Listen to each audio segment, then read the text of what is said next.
Alright, y'all, this is a continuation of my day story. So, after I left Wendy's, I don't even know if I told this part yet, but after I left Wendy's, I went to, where did I go? Oh, I went to the bus stop. As I was approaching the bus stop, I saw this woman, and I really liked her dress. It was referee style, very slinky, shoulders, and, average cleavage. And the bottom of it, instead of just being a regular dress on the bottom, it's like somebody sliced up the referee stripes. So I thought it was pretty cool.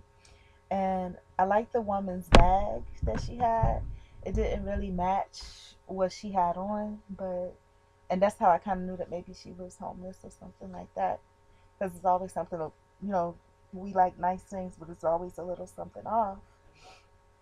And she was real pretty. She was like a chocolate brown color, but her skin had a red undertone, and she had short hair.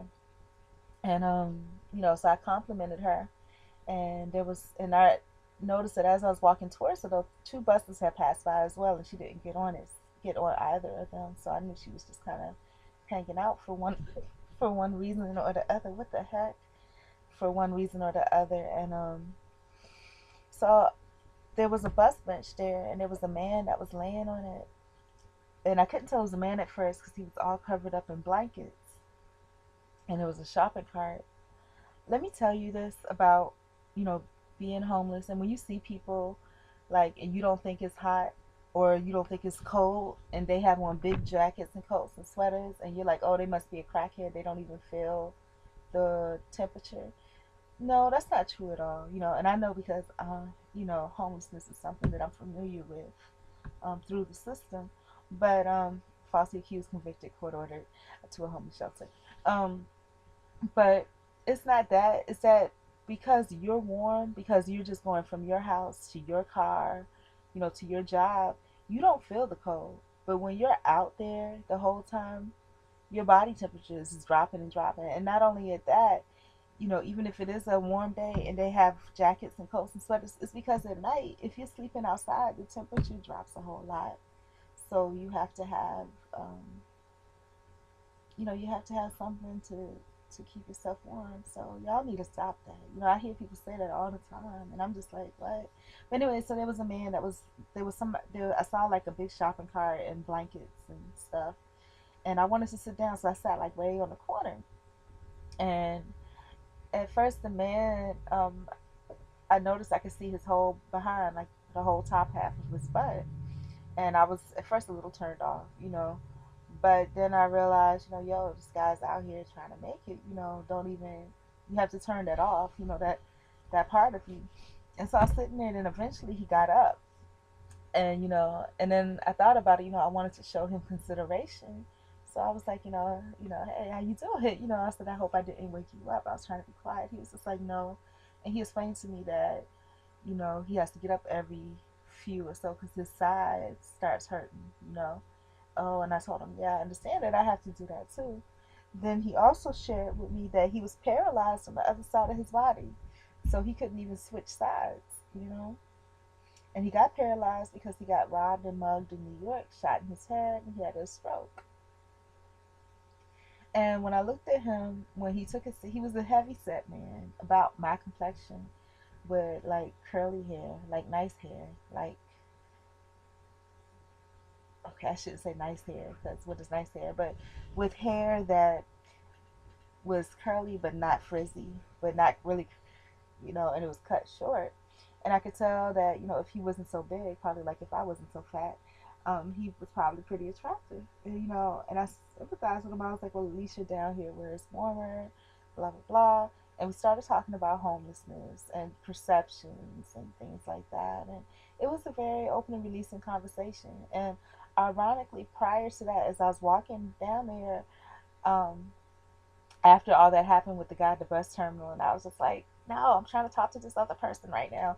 But I saw this man walking, and a lot of times when you see people like me, that are very eager, sometimes I'm very eager to talk to somebody, and it's just because you're lonely. It's like if you don't have family or friends, you've been ostracized or somehow diminuted by society.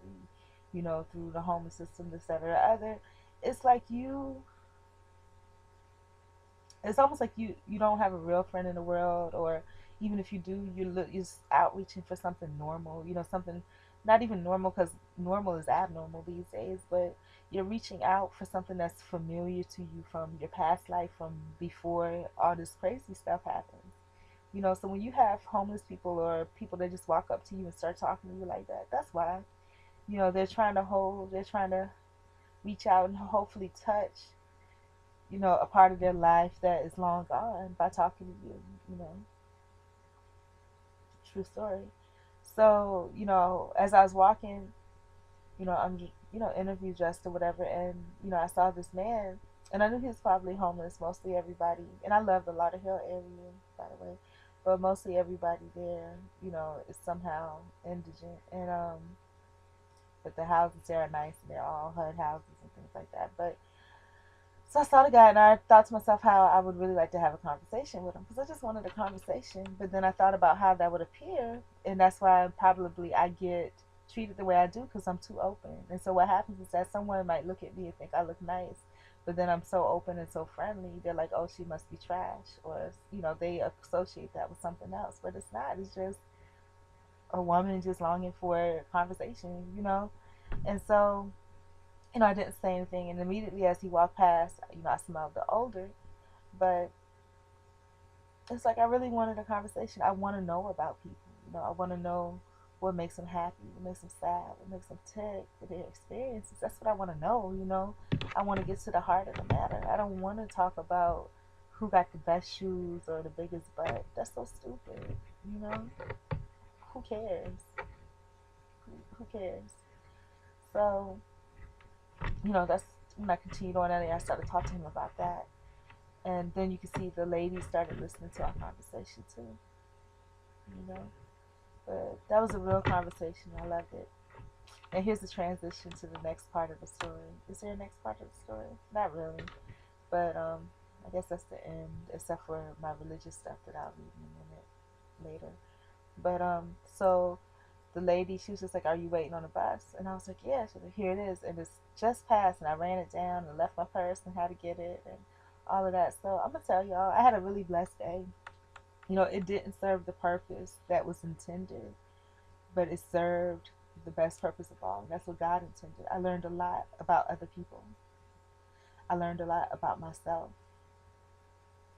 You know, and what the Bible says is true about casting mote out of your own eye before you cast it out of someone else's. Because, there I was the whole time telling that man he wasn't listening. Next thing you know, I straight up told the dude, "Look, I'm not listening. I don't know because I'm not listening to you. But I'm honest. At least I'm honest. Nobody is honest. I don't feel like people are honest to you. Like they'll drag me along and whatever, but they won't just say, "Look, leave me alone. I'm not interested," or "I'm not listening." You know. I guess YouTube is honest because your number of views tells you that nobody is listening, but except for the NSA. But and that's all good. At least somebody's listening. But I don't know.